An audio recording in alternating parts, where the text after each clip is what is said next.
Hello student, welcome to Newtonian MJ channel, the channel which clear all the concepts of physics. क्योंकि हम concept का रट्टा नहीं लगाते, हम कॉन्सेप्ट्स को क्लियर करते हैं। तो आज हम पढ़ने वाले बहुत ही इंपॉर्टेंट और बहुत ही फेमस टॉपिक जिसका नाम है इलेक्ट्रिक डाइपोल मोमेंट और electric field intensity due to the dipole. ये तीनों चीज़ें अपन पढ़ने वाले हैं। अपन स्टेप बाय स्टेप पढ़ेंगे ये क्या क्या होता है, क्यों काम में लिया जा रहा है, ये सारा ताम झाम अपन पढ़ रहे हैं तो वो क्यों पढ़ रहे हैं, सारी चीज़ अपन देखने वाले हैं।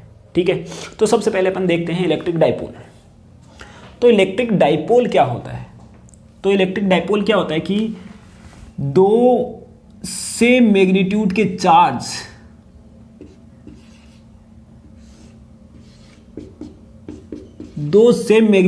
चार्ज अगर स्मॉल डिस्टेंस पर रखे हुए हैं, दो सेम मैग्नीट्यूड के चार्ज और अपोजिट नेचर के अगर चार्ज हैं, उस सेम बहुत ही स्मॉल डिस्टेंस पे रखे हुए हैं, तो इस टाइप से जो अपने पास में ये जो चीज़ बनती है, ये जो अपने पास में ये जो बना ये जो चीज़ है, उसे ही अपन क्या बोलते हैं? डाइपोल बोलते हैं। जैसे कि नाम से ही पता चल रहा है कि डाइपोल, दो पोल हैं इसके। ठीक है, एक नेगेटिव वाला पोल है, एक पॉजिटिव वाला पोल। ये मतलब अपन एज्यूम कर सकते हैं, जैसे कि अपन ने मैग्नेट को अपन देख सकते हैं, मैग्नेट के अंदर एक नॉर्थ होता है और एक साउथ होता है। ऐसे ही यहाँ पे एक नेगेटिव होता है और एक पॉजिटिव होता है, तो इसको भी डाइपोल बना दिया। तो मैग्नेट भी एक क्या है? डाइपोल है। तो यहाँ पे भी एक डाइपोल बना दिया और बीच की डिस्टेंस ले ली इसने 2a। बीच की डिस्टेंस 2a क्यों लेते हैं अपन? a भी ले सकते हैं, कोई ज़्यादा दिक्कत नहीं है, r भी ले सकते हैं। 2a इसलिए लेते हैं अपन ताकि कैलकुलेशन में आसानी रहेगी आगे अपने को, है ना। तो यहाँ पे लेते हैं मिड पॉइंट o और ये जो डिस्टेंस है ये आ जाती है a और ये आती है a। क्लियर बात? तो ये हुआ डाइपोल। क्लियर? अभी पता चलेगा कि इसका यूज है, क्यों पढ़ रहे हैं अपन ऐसा। तो डाइपोल हो गया ऐसा। अब अपन देख रहे हैं कि डाइपोल कहाँ बनते हैं ज़्यादातर यूनिवर्स में डाइपोल रहते हैं अपने पास, है ना। तो तुम देख सकते हो कि NaCl है, Na+Cl-, Na के ऊपर एक पॉजिटिव हो और Cl- एक नेगेटिव भी है, तो वो एक डाइपोल बन गया। ठीक है, HCl H+Cl-, तो ये भी एक डाइपोल बन गया। यानी कि ज़्यादातर अपन जानते हैं कि जितने भी अपने पास में एटम्स हैं, है ना, वो क्या होते हैं? अपने पास में न्यूट्रल होते हैं। लेकिन उनको दोनों को अगर थोड़ा सा डिस्प्लेस कर दिया जाए तो एक के ऊपर पॉजिटिव आ जाता है और एक के ऊपर नेगेटिव आ जाता है और सेम मैग्नीट्यूड का आता है। तो यही जो चीज़ बनती है उसको अपन क्या बोल देते हैं? डाइपोल बोलते हैं। अब ये जो डाइपोल है यूनिवर्स में बहुत सारे, है ना, इसलिए अपने को इनकी ज़रूरत पड़ेगी। आगे पढ़ेंगे कि अपन इसकी ज़रूरत क्यों पड़ रही है, किस वजह से पड़ रही है। क्लियर बात? तो ये तो हो गया अपने पास में डाइपोल। यानी कि डाइपोल की डेफिनेशन क्या होती है? दो सेम मैग्नीट्यूड के चार्ज और अपोजिट इन नेचर अगर स्मॉल डिस्टेंस पे रखे हुए हैं, तो ये जो सिस्टम है, this system is known as electric dipole. Clear बात? अब आगे पढ़ रहे हैं अपन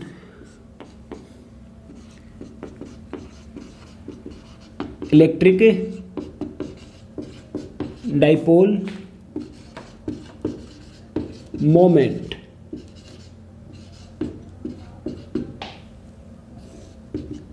इलेक्ट्रिक डाइपोल मोमेंट, तो हम जानते हैं कि ये तो डाइपोल है, ये माइनस का Q और ये प्लस का Q, और बीच की डिस्टेंस 2a और ये मिड पॉइंट O।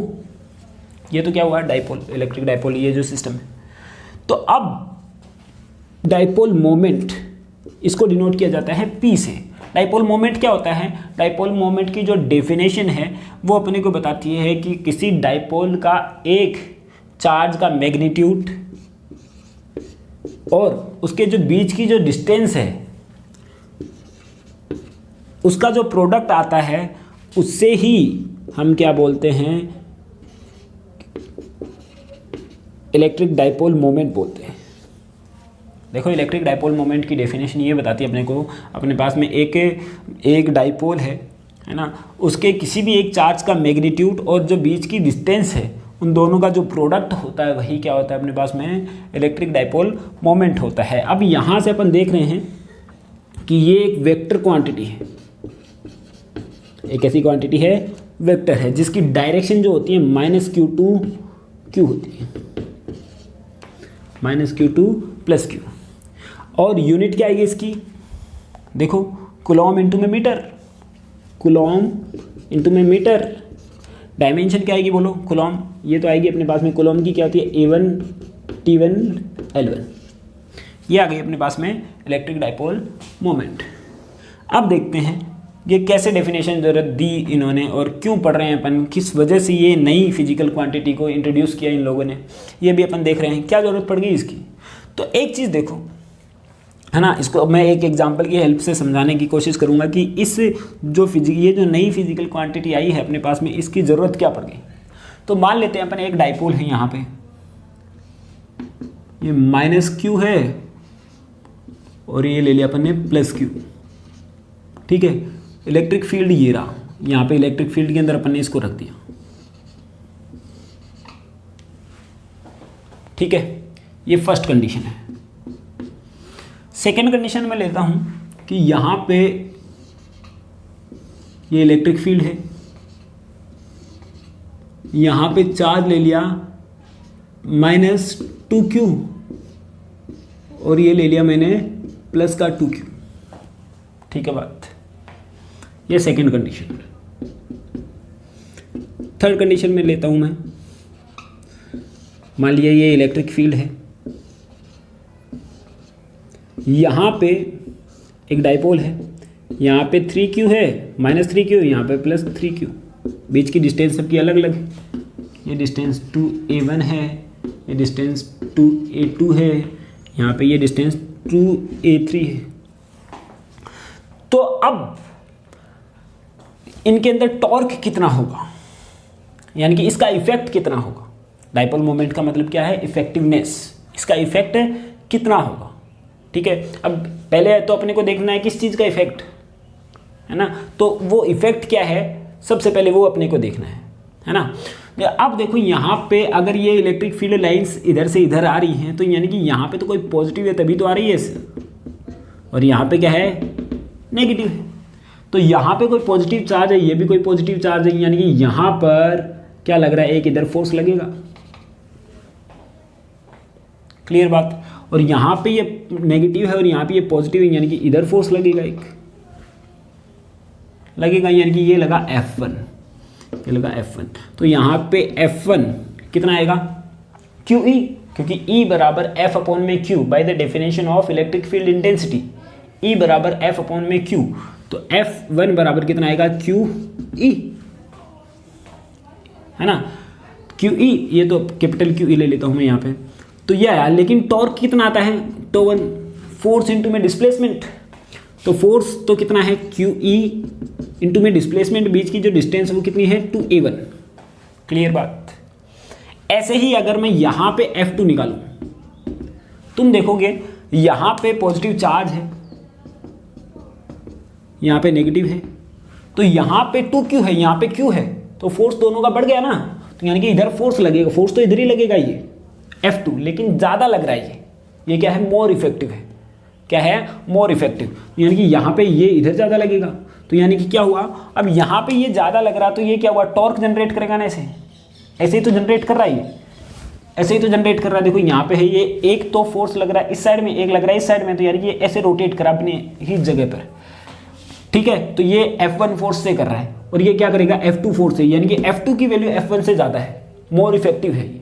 F2 क्या है, मोर इफेक्टिव, यानी कि कितना आएगा, 2QE, और तो 2 की वैल्यू कितनी आएगी, बोलो कितनी आएगी, 2Q इंटू में E इंटू में 2A1, 2A2, क्लियर बात। ऐसे ही अगर मैं यहाँ पे निकालता हूँ, तो यहाँ पे मैं निकालूंगा तो बोलो क्या आएगा, तो 3 बराबर, सीधा लिख दूँ मैं, 3Q इंटू में E इंटू में 2A3।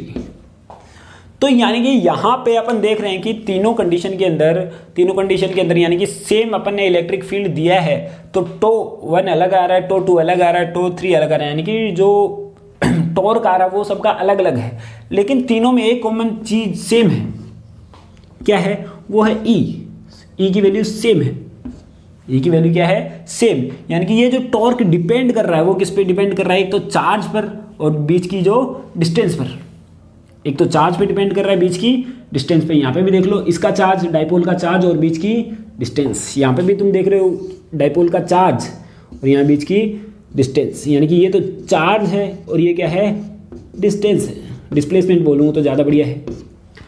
चार्ज और डिस्प्लेसमेंट पे डिपेंड कर रहा है, यानी कि टॉर्क डिपेंड कर रहा है चार्ज और डिस्प्लेसमेंट पर।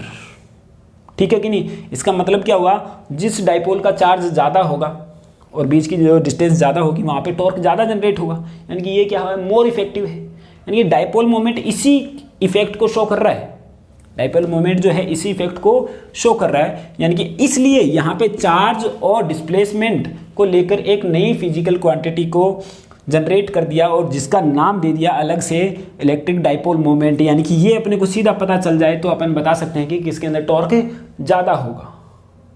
ठीक है ना? इसलिए अपन ने क्या किया, इलेक्ट्रिक डाइपोल मोमेंट को पढ़ा है। क्लियर बात? तो ये हो गया अपने पास में electric dipole moment. Clear? Electric dipole अपन ने देखा, वापस बता देता हूँ, दो सेम मैग्नीट्यूड के चार्ज अपोजिट इन नेचर अगर स्मॉल डिस्टेंस पे रखे हुए हैं तो ये होता है अपने पास में electric dipole moment. Electric dipole, अब इलेक्ट्रिक डाइपोल मोमेंट में क्या है कि किसी एक चार्ज का मैग्नीट्यूड और जो बीच की जो डिस्टेंस है उनका जो प्रोडक्ट होगा उसी को मैं क्या बोलता हूँ, इलेक्ट्रिक डाइपोल मोमेंट बोलता हूँ। ये वेक्टर है, -q से q प्लस की डायरेक्शन है और किलोमीटर में मीटर इसका क्या है, यूनिट है, और a1 t1 l1 क्या है, इसकी डायमेंशंस है। और ये अपन ने बता दिया कि ये क्यों जनरेट किए। क्लियर बात? चलो, दो चीज़ें अपन ने पढ़ ली। अब इसका एक एग्जांपल ले लेते हैं जिससे अपने को क्लियर हो जाए। Dipole moment, electric dipole moment जो है भूलना नहीं है कि कितना होता है, q इंटू में 2a। याद रखेंगे अपन ये मरते दम तक, है ना? याद रखना पड़ेगा। चलो आगे देखते हैं अपन, इसका एक क्वेश्चन देख लेते हैं कि कहाँ कैसे हो रहा है ये।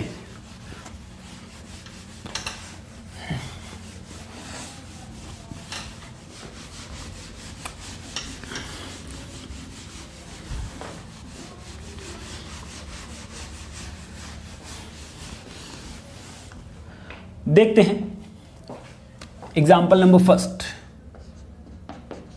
एग्जाम्पल नंबर फर्स्ट देख रहे हैं अपन। एक NaCl है, यानी कि Na प्लस Cl माइनस +1 है, +1 है, यानी कि इसका मतलब एक इलेक्ट्रॉन के बराबर चार्ज है, पॉजिटिव चार्ज है, ये नेगेटिव चार्ज है, एक इलेक्ट्रॉन के बराबर, यानी कि क्या बन गया, एक डाइपोल बन गया। इन दोनों की जो बीच की जो डिस्टेंस है, ये जो डिस्टेंस है, वो जो डिस्टेंस है वो ले ली, या फिर 2a जो है वो कितना है, 1.28 angstrom. Then find dipole moment, क्या बोला है, फाइंड डाइपोल मोमेंट। तो सॉल्व करते हैं अपन इसको। ठीक है, हम जानते हैं P इक्वल टू कितना होता है, Q इंटू में 2a। ठीक है, तो P इक्वल टू Q की वैल्यू कितनी है, एक चार्ज के बराबर, एक प्रोटॉन के बराबर या फिर एक इलेक्ट्रॉन के बराबर कितना होता है, 1.6 इंटू में 10 to the power of -19 into में 2a की value 1.28 angstrom, 1.28 angstrom, 10 to the power -10 होता है। इसको अगर मैं सॉल्व करता हूँ तो इसको इससे मल्टीप्लाई अगर मैं करता हूँ तो ये आता है 2.04 इंटू में 10 to the power -29 coulomb into में मीटर। क्लियर? ये इसका सॉल्यूशन निकल जाता है। ठीक है, तो ये चीज़ अपन ने निकाल ली, इलेक्ट्रिक डाइपोल मोमेंट अपन ने निकाल लिया। अब हम बात कर रहे हैं electric field intensity due to the electric dipole, है ना? जो मेन काम है ना वो क्या है अपना, इलेक्ट्रिक फील्ड इंटेंसिटी। यानी ये जो दोनों टॉपिक अपन ने पढ़े हैं वो मेन है किस लिए, इलेक्ट्रिक फील्ड इंटेंसिटी निकालनी है अपने को। क्या निकालनी है, इलेक्ट्रिक फील्ड इंटेंसिटी। ठीक है,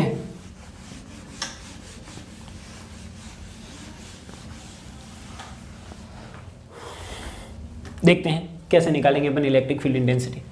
तो अपन निकाल रहे हैं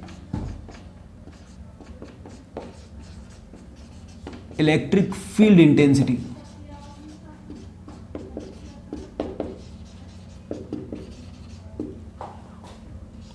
on axis, electric field intensity on axis of dipole. Dipole की एक्सिस पे अपने को क्या निकालना है, इलेक्ट्रिक फील्ड इंटेंसिटी निकालनी है। देखेंगे बहुत इंपॉर्टेंट डेरिवेशन है ये। ठीक है, तो मान लेते हैं अपने पास में एक ये डाइपोल है, -q + q।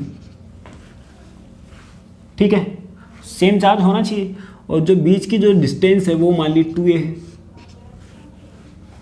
ठीक है, एक पॉइंट है O जो कि मिड पॉइंट है, तो इसका मतलब ये डिस्टेंस कितनी A और ये डिस्टेंस भी कितनी आई A। हमें क्या करना है कि यहां पर एक्सिस पे, यानी कि इस साइड में भी हो सकता है, इस साइड में भी हो सकता है, एक्सिस पे यहां पे एक पॉइंट P है जो कि O पॉइंट से R डिस्टेंस पर है, जहां पर अपने को electric field intensity find out करनी है। वापस सुनेंगे अपन, एक डाइपोल है, इलेक्ट्रिक डाइपोल, बीच की डिस्टेंस 2a है, यहाँ पर डाइपोल के मिड पॉइंट से डाइपोल की एक्सिस पे R डिस्टेंस पे एक पॉइंट P है, जहां पर अपने को electric field intensity find out करनी है। क्लियर, चलो करते हैं अपन। तो इलेक्ट्रिक फील्ड इंटेंसिटी अपन निकालेंगे। तो इलेक्ट्रिक फील्ड इंटेंसिटी निकालना है अपने को, ये भी पॉइंट चार्ज और ये भी पॉइंट चार्ज है, तो सबसे पहले मैं क्या करता हूँ, इस पॉइंट चार्ज के थ्रू निकाल लेता हूँ। Electric field intensity due to minus Q, इस चार्ज के थ्रू मुझे क्या करना है, इलेक्ट्रिक फील्ड इंटेंसिटी निकालनी है। तो कितना निकालेंगे, मान लिया कि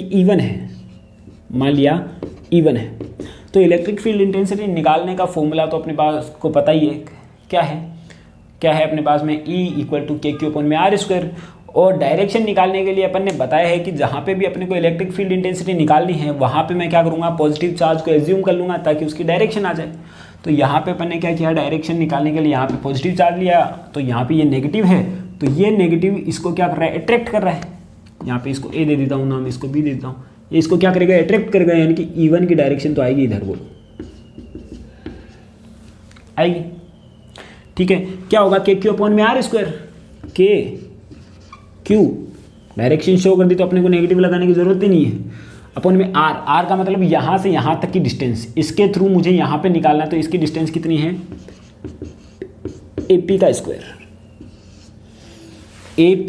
अब AP को मैं क्या लिख सकता हूँ, देखो R प्लस का A लिख सकते हैं, R प्लस का A, यानी कि AP जो है क्या है, R प्लस का A है, तो यानी कि E1 को मैं क्या लिख सकता हूँ, E1 मैंने जो लिखा वो कितना आया, KQ/R प्लस A का whole square, equation number first.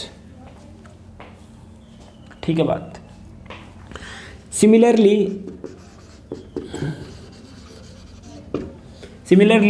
Plus Q के चार्ज के थ्रू मैं निकालूंगा यहाँ पे तो अपन ने electric field intensity due to -Q charge निकाला, अब मैं निकालूंगा electric field intensity due to +Q charge, इस चार्ज के थ्रू यहाँ पे इलेक्ट्रिक फील्ड इंटेंसिटी, तो ये मान ली मैंने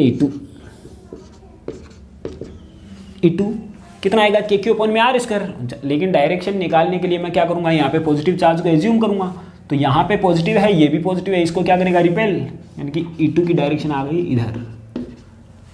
ठीक है, तो कितना आएगा, KQ अपॉन में बीच की डिस्टेंस कितनी है, यहाँ से यहाँ तक की है ना, B पॉइंट से P पॉइंट तक की, तो है यानी कि B और P, यानी कि क्या लिख दूँ मैं इसको, BP का स्क्वायर, और BP को क्या लिख सकता हूँ बोलो, अरे BP को क्या लिख सकते हैं अपन, ये लिख सकते हैं R माइनस का A, है ना, ये लिख दिया अपन ने R माइनस का A। तो यहाँ पे आया E2 बराबर KQ अपॉन में R माइनस A का होल स्क्वायर, ये इक्वेशन नंबर आया 2।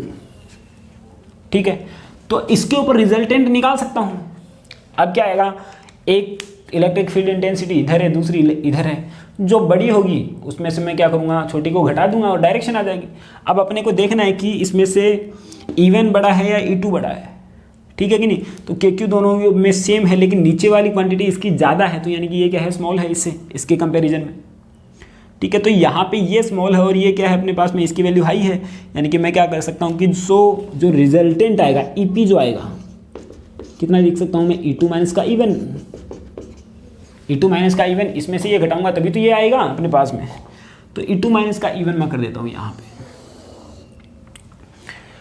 तो E2 माइनस में E1 करता हूँ, तो यहाँ पे अपन देखेंगे EP बराबर E2 की वैल्यू कितनी है, KQ अपॉन में R माइनस का A का होल स्क्वायर, कितनी आती है अपने पास में, KQ अपॉन में R माइनस A का whole square minus KQ upon में R प्लस A का होल स्क्वायर। यानी कि ईपी बराबर के क्यू मैं बाहर ले लेता हूँ, ये लिया के क्यू अपन ने बाहर, और यहाँ से कितना आया आर माइनस ए का होल स्क्वायर इंटू में आर प्लस ए का होल स्क्वायर, एलसीएम। ठीक है, एलसीएम लिया तो ये कितना आ जाएगा अपने पास में, इसको लिख देता हूँ आर प्लस ए का whole square minus R minus A का होल स्क्वायर। सॉल्व करेंगे तो ऐसा ही तो आएगा अपने पास में। तो यहाँ पे इसको आगे सॉल्व करता हूँ तो ये आया अपने पास में ईपी बराबर कितना आया के क्यू, इसको सोल्व कर रहे हैं अपन आर स्क्वायर प्लस का ए स्क्वायर माइनस प्लस का 2 आर स्क्वायर प्लस का, क्योंकि ए स्क्वायर प्लस का बी स्क्वायर ए प्लस बी का होल स्क्वायर है, माइनस आर स्क्वायर माइनस का ए स्क्वायर प्लस का 2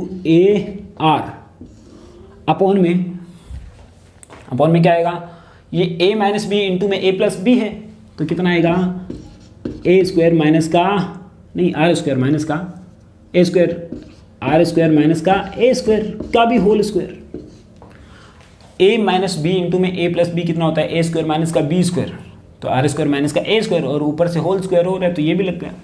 तो यहाँ पे इसको सॉल्व करता हूँ तो ये इधर आया, ये इधर आता है अपने पास में, ये कितना बन जाता है 2ar प्लस का 2ar यानी कि 4ar।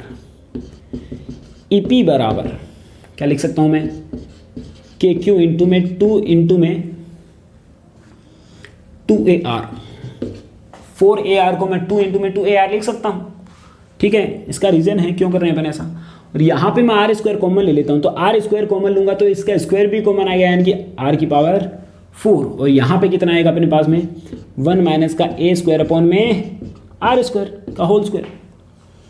तो यहाँ से देखो यहाँ तो क्या बन रहा है P इक्वल टू कितना होता है Q इंटू में 2a, देखो Q इंटू में 2a, तो इन दोनों की जगह तो क्या लिख दूँ मैं P, यानी कि EP बराबर, और एक आर यहाँ पे मैं काट दूँ, ये क्यूब आया तो कितना आया 2, ये 2 बच गया, टू के पी अपॉन में आर क्यूब इंटू में 1 माइनस का ए स्क्वायर अपॉन में आर स्क्वायर का होल स्क्वायर, यानी कि ये अपने पास में क्या आया इलेक्ट्रिक फील्ड अपन ने निकाल लिया। यानी इस जो सिस्टम है इससे अपन ने कुछ अलग चीज़ नहीं की है, अपन क्या कर रहे हैं इसकी हेल्प से अपन जो कर रहे हैं इसकी हेल्प से इलेक्ट्रिक फील्ड इंटेंसिटी ही निकाली है अपन ने भी, इलेक्ट्रिक फील्ड ही तो निकाला है, लेकिन एक शॉर्टकट फॉर्मूला निकाल लिया। हमेशा बार बार अगर यहाँ पे पूछा जाएगा इस पोजीशन के अंदर तो ये एक शॉर्टकट फॉर्मूला निकालना लेंगे अपन, ये तामझाम अपने को नहीं करना पड़ेगा, यानी कि डायरेक्ट अपन इस फॉर्मूले से निकाल देंगे। अगर ऐसा हो if R is very greater than A, यानी कि EP equal to R is very greater than A, इसका मतलब क्या हुआ A स्क्वायर अपॉन में R स्क्वायर कितना हो जाएगा 0, ठीक है ना। तो कितना आएगा अपने पास में 2kp अपॉन में R क्यूब, यानी कि इसका फॉर्मूला आ जाता है ये वाला, और इसकी डायरेक्शन P इधर, ठीक है। यानी कि अपन ने ये जो सारी चीज़ पढ़ी है इलेक्ट्रिक फील्ड इंटेंसिटी का शॉर्टकट फाइंड आउट करने के लिए पढ़ी है अपन ने। और शॉर्टकट क्यों फाइंड आउट कर रहे हैं, क्योंकि बार बार वही चीज़ पूछी जा रही है, इसलिए अपन क्या कर देते हैं उसका शॉर्टकट निकाल लेते हैं। बार बार अपने को पहले E1 निकालना है, फिर E2 निकालना है, फिर बाद में उन दोनों को सब्ट्रैक्ट करना है, फिर बाद में अपने को ये सारी चीज़ करनी है। तो इससे बढ़िया है ना अपन एक शॉर्टकट फॉर्मूला लगाएं 2kp अपॉन में R क्यूब, और आंसर आ जाए। ये तामझाम अपने को नहीं करना पड़े, ठीक है। तो इसका जो मेन एम था क्या था, इलेक्ट्रिक फील्ड इंटेंसिटी निकालना ही है। इसका जो मेन काम क्या है इलेक्ट्रिक फील्ड इंटेंसिटी निकालना ही है, लेकिन शॉर्टकट तरीके से। और शॉर्टकट क्यों निकाला, क्योंकि यूनिवर्स में ऐसी चीज़ें बहुत सारी पाई जाती हैं डाइपोल, और डाइपोल के थ्रू इंटेंसिटी अपने को यहाँ पे भी निकालनी, यहाँ पे भी निकालनी, यहाँ पे भी निकालनी, किसी भी पॉइंट के ऊपर निकाल सकते हैं अपन इस मेथड से, ठीक है। ये अपन ने एक शॉर्टकट फॉर्मूला फाइंड आउट किया है बस, ठीक है। और ये फॉर्मूला लेकिन याद रखना है, ये जो फॉर्मूला तभी वैलिड है जब R की वैल्यू जो है, ये जो पॉइंट O से जो डिस्टेंस है ना, इससे क्या हो अपने पास में बहुत ज़्यादा हो। देखो R की वैल्यू A से बहुत ज़्यादा है तभी ये वाला फॉर्मूला क्या है वैलिड है, अदरवाइज ये वैलिड नहीं है। क्लियर बात। चलो ये क्वेश्चन अपन ने, ये जो डेरिवेशन अपन ने कर लिया, आप इसको अच्छे से नोट करेंगे। और आगे अपन करते हैं एक electric field intensity on equatorial line. ये तो अपन ने एक्सिस पे निकाली, इक्वेटोरियल पे निकाल सकता हूँ, किसी भी पॉइंट पे निकाल सकते हैं अपन, निकालना चाहे तो। यहाँ पे होगा तो अपन ने निकाली, यहाँ होगा तो भी निकालूंगा, E1 निकाल के E2 निकाल के, है ना, रिजल्टेंट निकाल देंगे, ठीक है, यदि थीटा एंगल पता चल जाए तो अपने को यहाँ पे भी निकाल सकते हैं।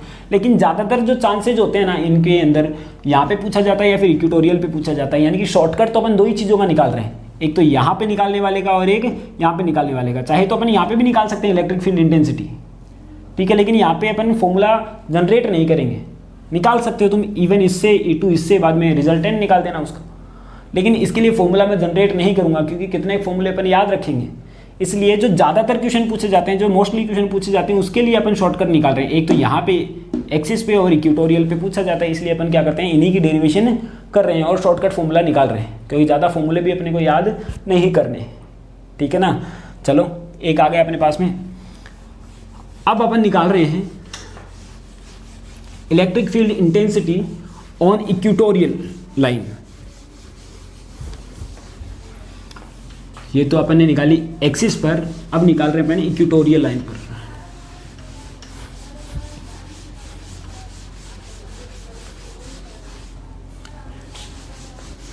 हम निकालेंगे अपन इक्वेटोरियल लाइन के ऊपर इलेक्ट्रिक फील्ड इंटेंसिटी।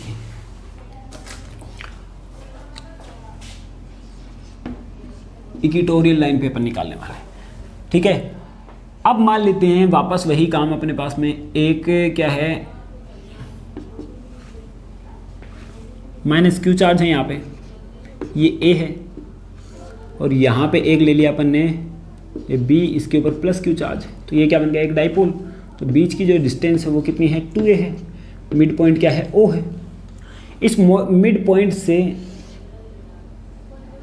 पॉइंट से r डिस्टेंस पर एक पॉइंट P है जहाँ पे अपने को इलेक्ट्रिक फील्ड इंटेंसिटी निकालनी है, ठीक है। तो ये क्या है, A है, ये भी क्या है, A।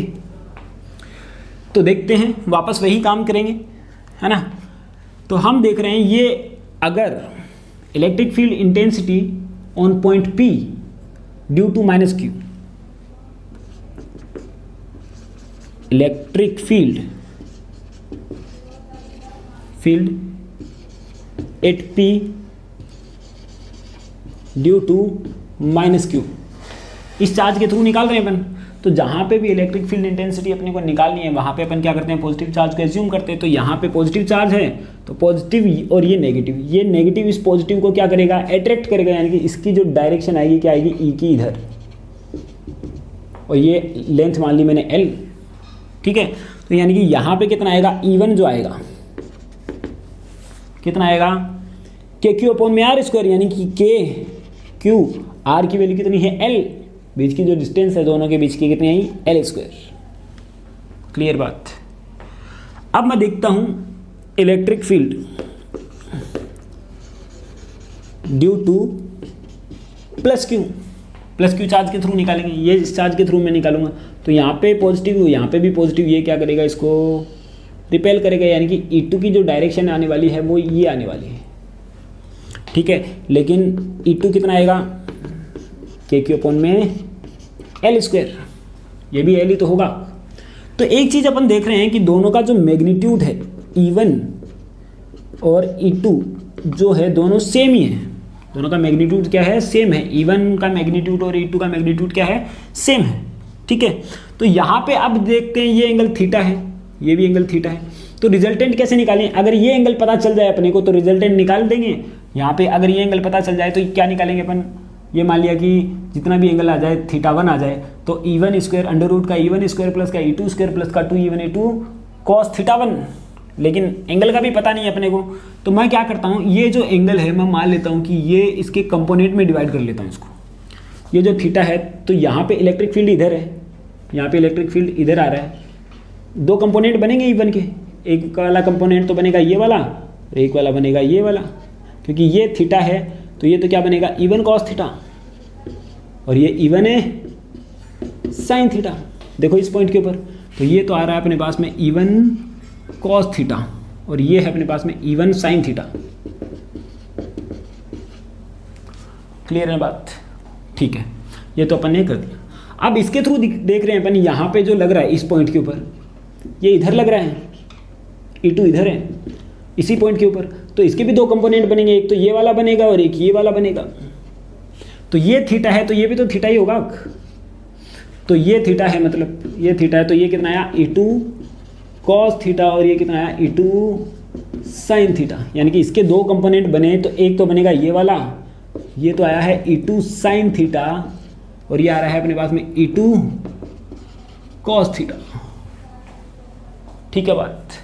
तो अब देख रहे हैं अपन, एक तो E1 साइन थीटा इधर लग रहा है, E2 साइन थीटा इधर लग रहा है, दोनों सेम मैग्नीट्यूड के E1 और E2, तो यानी कि क्या हुआ E1 साइन थीटा और ये भी E1 साइन थीटा, एक ऊपर एक नीचे, यानी कि एक दूसरे को क्या करेंगे कैंसिल कर देंगे। ठीक है, ये तो एक दूसरे को कैंसिल कर देंगे, लेकिन यहाँ पे जो रिजल्टेंट आएगा P पर, यहाँ पे जो रिजल्टेंट आएगा P पर वो क्या आएगा इस डायरेक्शन के अंदर। तो यानी कि EP का जो वैल्यू आएगी, EP की जो वैल्यू आ रही है कितनी आ रही है E1 cos थीटा प्लस का E1 cos थीटा। इसको क्या लिख सकते हैं अपन E1 cos थीटा प्लस का E1 cos थीटा, क्योंकि E1 और E2 इक्वल है तो क्या लिख सकता हूँ मैं 2E1 cos थीटा। क्लियर बात।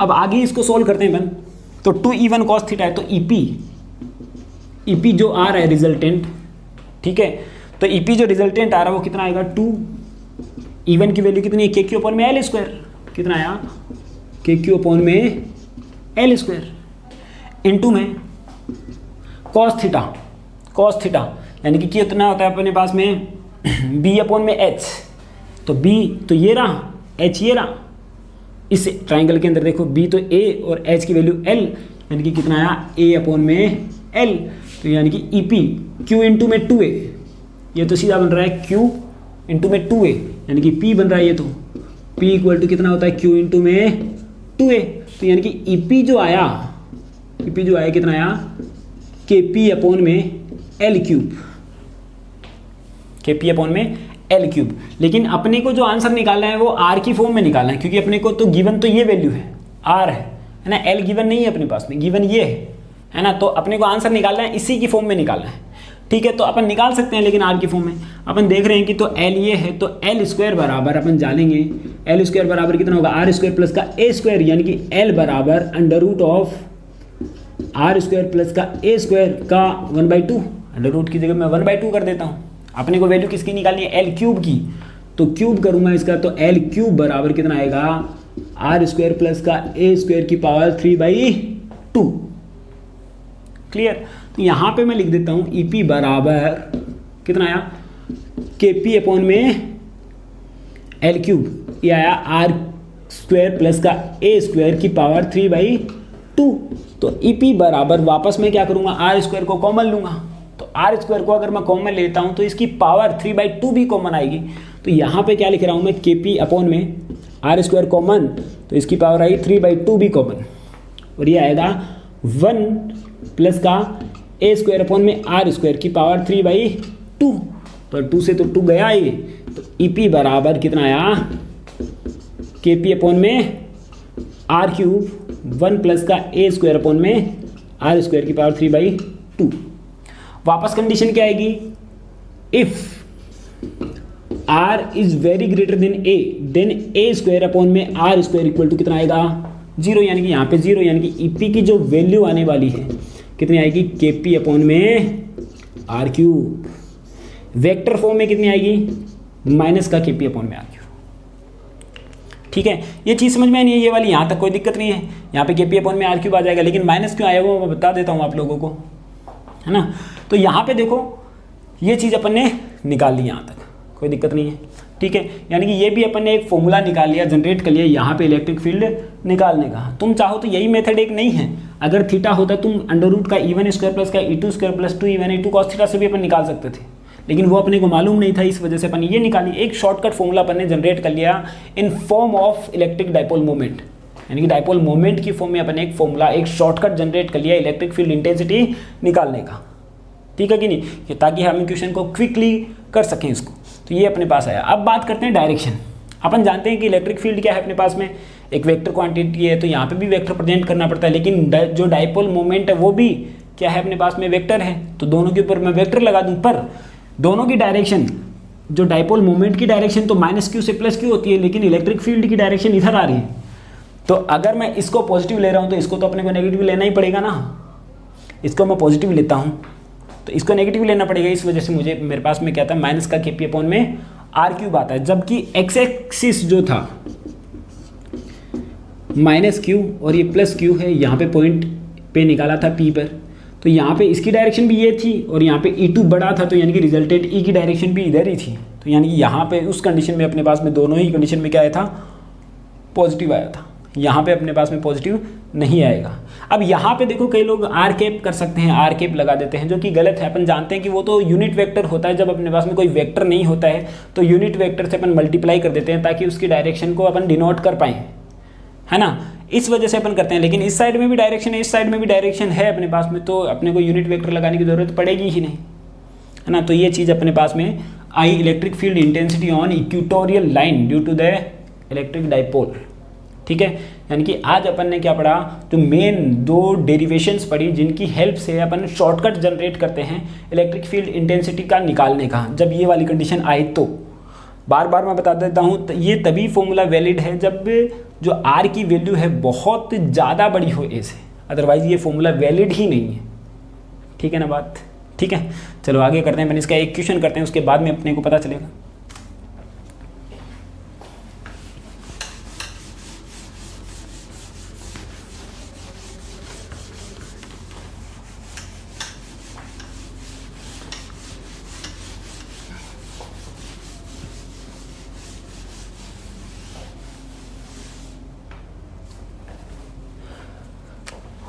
एक एग्जाम्पल लेते हैं अपन इसके ऊपर। ठीक है, एक डाइपोल है, यहाँ पे है -10⁻⁻8 कूलम, यहाँ पे है 10⁻⁻8 कूलम। बीच की जो डिस्टेंस है वो कितनी है, 2 सेंटीमीटर। ठीक है, तो अपने को इस साइड में है 60 सेंटीमीटर पर एक पॉइंट P है जहाँ पे इलेक्ट्रिक फील्ड इंटेंसिटी निकालनी है, और यहाँ पे ऐसे ही 60 सेंटीमीटर पर एक पॉइंट Q है जहाँ पे इलेक्ट्रिक फील्ड इंटेंसिटी निकालनी है। ठीक है, अब पहले तो अपने को ये देखना पड़ेगा कि वो फॉर्मूले वैलिड है या नहीं है। कब वैलिड है, जब R जो है, R जो दोनों के बीच की डिस्टेंस से काफ़ी बड़ा हो। तो 60 सेंटीमीटर, ये 2 सेंटीमीटर, यानी कि वैलिड है। 60 तो 2 से बहुत ज़्यादा बड़ा है ना, तो यानी कि एक्सिस पे मैं निकाल सकता हूँ, EP में निकालूंगा, कितना आएगा 2kp/r³।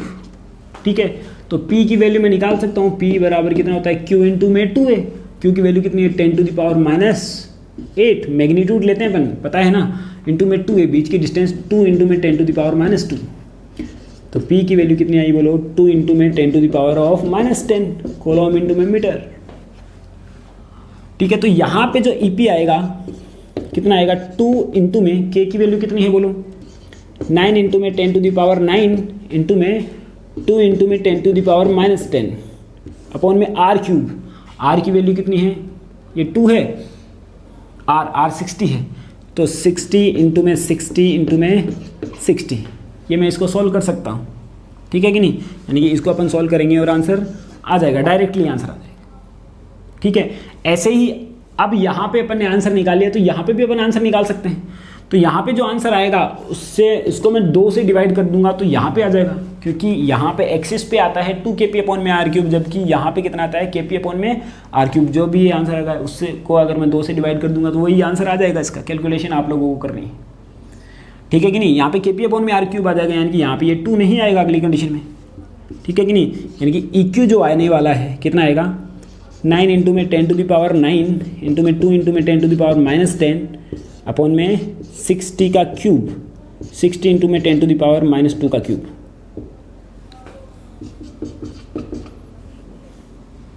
ठीक है, ये आ जाएगा अपने पास में वैल्यू। इसको सोल्व करेंगे और इसको सोल्व करेंगे तो अपने पास में वैल्यू EP की और EQ की, यानी कि electric field eight point P, electric field eight point Q अपन निकाल लेंगे। ठीक है ना, इस टाइप से अपन क्वेश्चन को इजीली सॉल्व कर पाएंगे। ठीक है, अपने को ज़्यादा वो झंझट नहीं करना पड़ा, इसके थ्रू मैं यहाँ निकालूँ, इसके थ्रू यहाँ निकालूँ, फिर बाद में दोनों को सब्ट्रैक्ट करूँ। इससे अच्छा आसानी से अपन इसको निकालते हैं। लेकिन यही फॉर्मूला अगर ऐसे होता, यही चीज़ अगर ऐसे होती, ये दो बीच की डिस्टेंस दे देता 30 सेंटीमीटर, तो ये फॉर्मूला नहीं लगता। क्यों, देखो तुम R 60 है और जो दोनों के बीच के जो डिस्टेंस है वो कितनी है, 30 सेंटीमीटर है, यानी बहुत ज़्यादा बड़ा है, थोड़ी नहीं है। तब अपने को सिंगल सिंगल करके निकालना पड़ता है, या फिर जो KP 2 में R³ से जस्ट ऊपर वाला फॉर्मूला आया था वो लगाना पड़ेगा, या फिर मैं इसके थ्रू पहले निकालूँ या फिर इसके थ्रू मैं पहले निकालूँ।